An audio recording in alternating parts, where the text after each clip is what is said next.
the question is, can a DM also be a player? Well, what are your thoughts on that?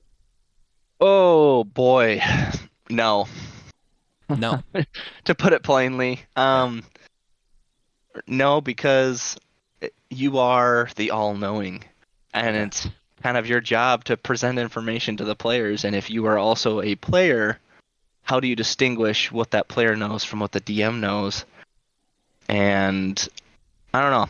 I've seen DMs try this, and it's just always ended up as like a, okay, well, Jeffrey, where do we go? It's like they always just reference to the DM's character because it's like, everything. Like, where He's should we go running the game next? anyway. Yeah. Yeah, like you are the DM, you are God in human form with us here. Like, what do we do? It's Yeah. like it takes away the agency I feel from the players and the excitement of learning and knowing and co-writing a story with them. Instead, you end up just sitting there playing with yourself. So, For sure. Yeah, I would agree. I think that, well, from personal experience, I've actually tried doing this. It's so tempting as a DM, right? You yeah. create this amazing world. You've got your players lined up, and you're sitting there, and you're going, "Oh, I want to be a part of this," And so of course, I write in this NPC, but he was very much a player character. I had a whole character built out for him. He was a paladin, part fighter, a little subclass, and everything was going. But he was so good. I was so excited to play him. And as soon as I started playing him alongside the players, I realized very quickly that, oh, this is not going to work out because I am stealing the limelight away from my players, and hmm that is not good. It's I don't want the players to sit there and watch me play my own campaign, right? I hmm think Right. that's dangerous. Yeah, and I think there's a fine line between having an NPC join the party for a temporary period of time to help them do stuff and do whatever, and they only know what they know in that specific area, and then they're gone from the party. I think that's a wonderful addition to the game. Make sure that you're doing that and having those social interactions on the road with NPCs that kind of come with you for a certain task or whatever. That's great. But yeah, make it temporary. Make it a short period of time. Yeah. It's not actually integrated into the party for a permanent player. Yeah, well, you bring up a good point. I think maybe let's try to draw that line between what's a player and what's an NPC at that point, right? Like what's the Yeah. difference as a DM? I mean, where do you draw that line, Riley? How do you decide on what is an NPC When versus what's a player? um I probably go to the temporary aspect again. Okay. In the past, I don't think I've ever really had an NPC hang out with the party long enough to really know this, but just from my experience of other DMs that I've been a part of their games, um, to where, or even pre-written modules, a lot of them have, people that kind of hang out with you that are kind of part of your party, but they have a different destination. Like they have other motives. They're not exactly aligned with the parties, but for the time being, they're aligned because it suits them both. And so temporarily for a session or two, you have this interaction with these people that eventually is going to come to an end. You can see where that's going to cross and that's going to end. There's already a line in the sand, and once you reach that finish line, you know that you're going your separate ways. And so I think having that direct distinction, whereas if you're a player character, essentially, we don't really know when you're going to let that character go, kind of a thing. So Right. I think knowing where that hard line is probably kind of the difference between being a player and having it as an NPC in the game. Yeah, that makes sense. I think that I agree with you there. I think as well.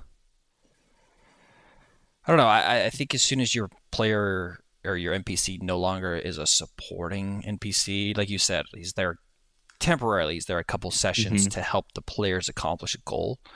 After that point, I I feel like he kind of overstays his welcome in a sense, hmm right? Like if he's not really helping the party accomplish yet another goal, or if he doesn't play a key piece in that, I don't think that he should be in the party anymore, really. Hmm. And yeah, that's Yeah, and to go back on your example that you were talking about, Titus was the guy's name, right. and I Yeah, remember that campaign. Um, and since this wasn't something that you brought up during the campaign, honestly, as a player, I didn't know that this was considered another player character sure. because he was only there so long. We ended up fighting, the main bad evil guy kind of prematurely, and he died. He got, whether it was the will of the dice or the will of the DM, he's dead, and he was no longer part of the party. And it was a cool segue because it ended up splitting the party, and we ended up having to kind of find a way to regroup, and so to us that was just a plot point, you know, a way to, a plot hook, I guess you could call it, to get us engaged and then kind of take it away from us. And it was very effective in our Yeah, kind of like a eyes. passing of the baton A little in a bit, sense. yeah. Yeah. Little did you know, I just needed to kill him. I just need to get rid of him. He was too powerful. No, just kidding. And that's No, fair though. honestly, If the if dice that's the dice played the fate in that one. Yeah, it was great. if that's what you need to do though to make it, so that when you finally realize, oh, I have an issue, I'm a player, like I need to get rid of this person, whether they end up dying or whether they go their separate ways. But if you haven't led that on that they need to go separate ways, that's a great way to get rid of them is to have them lose their head. Yeah, very quickly, very quickly. Yeah. So we talked about. Let's see. One of the reasons why you might want to do this. Overall, we're saying no, Hmm. don't be a player. But Right. first of all, obviously you need to have NPCs and supporting NPCs to help your Hmm. players and give depth to your game, right? So that's one is maybe uh, they they need just that extra player. I would just say like we said, don't go too far with it. Just Hmm. use one, and that's your superpower as a DM. I think is you could play multiple. You wear so many hats, you can play multiple characters, and it's okay to just move one NPC out of the way and bring another in for a whole new part of the campaign, right? So other than that, let's see. What do we do? Let's talk about why else you would want to be a player in the campaign. First of all, it's Yeah. tempting to play your own campaign. Yeah. But other than that, what do you think? I mean, the biggest one that I've seen is your players don't really have a very balanced party. Okay. Like let's say you have like a wizard, you're playing, there's three characters. One of them's a wizard and then you got two frontliners, you got a fighter and a barbarian or something like Yeah, that. yeah, They're missing heals. And so I've seen a lot of times people state that they just give them a cleric just so that they have a healer. yeah. If this is the only reason why you're adding this in, there's other ways to fill that hole. Extra potions, having them have kind of like a home base where they have, kind of a support. They have maybe a cleric in their home base, things like that. That there's other ways of filling that itch Hmm. than adding another player to the party that you're running. That's a good point, actually. Yeah, I think that even adds. I mean, you've heard me talk about playing Dark Souls um, Mhm. type type type game, and I think that for me, that's even better if they don't have a healer because it adds that extra dynamic. It adds an extra problem for the players to have to solve every time that they're prepping to go into an encounter. Mhm. And so that's a good point. That's a good point. What do you do Oh, then? I just had one that come to mind. What do you do if you don't have enough players in a group? Let's say you have one. Let's just say it's just me and you playing some Dungeons and Dragons. that D&D game should evolve around you. It should be balanced to one player. Ideally, before we even began, the idea is that this was going to be a solo campaign and that I should have structured the campaign to that. Um, and I mean, in the past, we've done a one-on-one campaign where I was Yeah. the player, you were the DM. I was we played it a little bit differently, but we stated it as I am technically, this is the story of the secondary character. Mm. I was the bard to The Witcher, kind of a thing. Like And so I would help heroes kind of create a name, and The you main would kind of non-main run. character. Right. You would run essentially the other character, these other heroes that I was helping. Right. But once again, it was for 2, 3, 4 sessions. Get their name, get them out there, help them, kill a wolf or do whatever, get some renown, and then I'd move on. But the story was about me. There was some extra support, but it was based off of how we had the campaign structured. And so, now if you start out with 4 players and somehow 3 of them just kind of decide to leave and you end up with just one that you're playing with, yeah, I mean, it's kind of the same thing, but at that point, I would restructure your campaign a little bit, restructure your combat encounters, your social encounters to kind of fit that one player. It is kind of hard if you just have one player Yeah. to have him be a hero by himself. And so finding ways, once again, to add NPCs in for a very short period of time to just kind of support them and help them on their way, I think is a good skill. But throwing someone in as another player just because they need help. Yeah, again, I think the time limit on that is really what makes the big difference, right? Is Yeah. in that case, we had, I don't you mean were, to beat a drum, but I know, like, you were supporting NPC, oh, and then he's gone, right? mhm, After you finish your quest. That doesn't mean he can't come back though, either. I mean, you correct. can definitely bring him back and have him be a part of another goal that the player has, or just a good friendly connection. Again, I've had NPCs that span cross campaign, right? Kind of a fun interdimensional type uh, play to it that has been good. But yeah, okay. So again, recap. And I think it's a good thing to point out here. It's probably too late that we even say this, but you are the DM. You're in Mm, charge, so you can do whatever you want. Don't let us tell you what to do, right? But at the same time, I think you got to be very careful at taking uh, taking stardom away from your players. They are the stars of the show, and as a DM, I think you should be giving them options, and they be the ones making decisions. I think if you're part of the party making some of the decisions that you're also offering, you're kind of just living out your own novel in a sense. And why do you yeah. need the other players there? Right. Yeah. Think of it this way. You have the whole world. You have literally everything as a DM. Yeah. And you have decided that you are going to give this one very small portion of decision making to the players.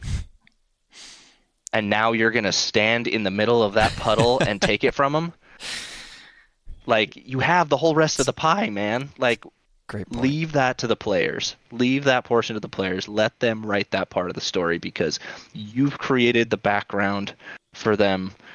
Let them decide how that is played out. Yeah, that's an excellent point. That's the biggest point, I think. So, okay, are there any other reasons we can think that you would want to play as a player in a campaign, in your campaign? Yeah, you're a forever DM and you never get to play a player. I could see that too. Okay, yeah, I can see Um, that. You're just and itching. that's You're like, oh, I just want to be a player yeah, for once. yeah. Yeah, that's tough. And so that one, I mean, the only way to have that one fixed is that maybe take a break and do a one shot where someone else tries DMing or someone else DMs and you get to play a player. Good. Let Yeah. the itch be scratched how it's supposed to. Take a break and then come back to your campaign. And now you can, fulfill yourself as a DM and not a player Yeah. in your own That's a campaign. great point. We've actually switched off every week, like every other week, me and Yeah. you. Yeah, way back in the day, but we would You do your campaign. I would I do do 1 week, mine. and then I would take that week and prep Hmm. for the next week, and you were doing the same thing on your off weeks. And I think it worked really well. However, our players never knew what campaign we were playing, and No, we they were were starting to mix up what had what we happened in did. one and Uh-huh. what had happened in the other. And so I think I think that's definitely something you got to be careful and aware of. Information got crossed. Yeah. Yes, they're like, wait a second, I thought we just did. No, that was Riley's campaign, not mine. Like, switch it around, right? Yeah, exactly. That's too funny. And that's a great Yeah. point. Yeah, and we've done the one shots too, Hmm. just to break up some of the monotony. But you get that itch as a DM. Hmm. You start to think, man, like I just want to smite something, Hmm. roll a crap ton of damage because it feels cheap to do that as a DM because you To have the all player. power anyway. So Uh-huh. it's so I can totally see where that comes into play. But Yeah, that's a good point. I mean, and even if you don't have anyone in your party that's willing to DM, you know, uh, trying to find another party or another group to just join just so you can play yeah, is kind of hard. I mean, I've been reluctant enough to I've been a part of like 3 or 4 different groups, and so I only DM for one, and the other ones I'm a player for, and so I don't really have to itch that in, our group because I play as a player in other campaigns right, and I don't have to worry about it. And so I'm totally fine with doing a lot of DMing and stuff like that. And so, yeah, that is a good point. I never thought of that. yeah. So, but yeah, I guess heck, overall recap would probably be careful. I mean, obviously you need to have great, wonderful NPCs that are alive. And it's okay to build character sheets for these characters. It's okay to build complex characters. Just I would say don't let them become a main character Hmm. in the entire campaign that overrides a lot of what the players could do, or even greatly influences their decisions because that's again their domain, right? You don't need to Hmm. stand in the middle of that when you've got everything else too. That's a good point. Yeah, you don't worry. You are with the party in the story. You're in the leaves. You're in the wind. That's You're right. in the buildings and the other people that they interact with, man. You're there. Trust me, you're there. You're making memories no matter what. I love it. It's just in a different way. It's awesome.